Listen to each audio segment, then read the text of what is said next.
We have multimedia, and then also which is then with cabling for your stereos, and then finally we have leisure as a base in our business. Right, and you haven't been hit by retail Armageddon yet, because it's... No, we're doing fine. We're doing fine. Of course, there's some uncertainty in the retail market, but in general, we're doing fine. Right. Also joining us today is Helena Morrissey, who's Chief Executive of the investment management fund, Newton Investment Management. Helena, actually, I want to kick off and get us just talking about the Eurozone, because it's the topic of the week. It's unavoidable, isn't it? Anything we say may be out of date by the time we finish our sentence. But just looking back at the 10-year or the decade-long experience of the Eurozone from the point of view of an investor, I mean, what do you think has gone wrong? How would you characterise the fundamental problem? The problem is that you've got monetary union without other sorts of union. You haven't got a political union, you haven't got fiscal union. So you've trammeled everybody down one path just in one area. So you've ended up with this real disparate sense of policies, and it doesn't all hang together. I think you need, of course, to reinstate the trust.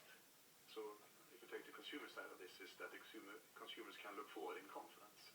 And I think that's needed. And I think, as you know, then Sweden is outside the Eurozone, but we are still within the European Union. And it's also affected in that sense that what the actual long-term issue. Is Sweden glad to be out of the Euro? Is it right now, I would say yes.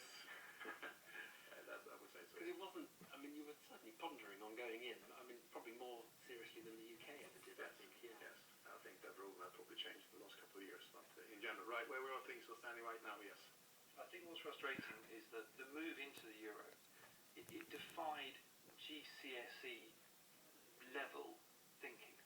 And so there were 16-year-olds, as we were going into the Euro, who were learning that if you've got wages, your exchange rate and your interest rate, two of those have to be fixed.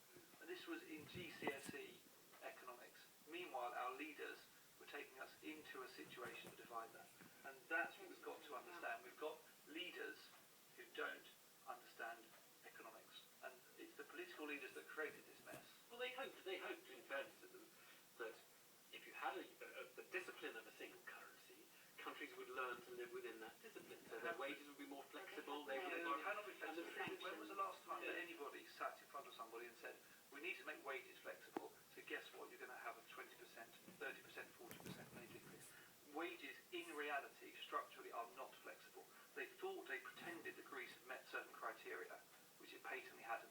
And there was a political will to do that. And what's frightening now is that instead of saying, oops, we had a political agenda, that political agenda has screwed us, they're actually now saying, aha, no, what's needed is more power to the politicians so we can harmonise everything within Europe. Forget defence, but we can harmonise taxation, we can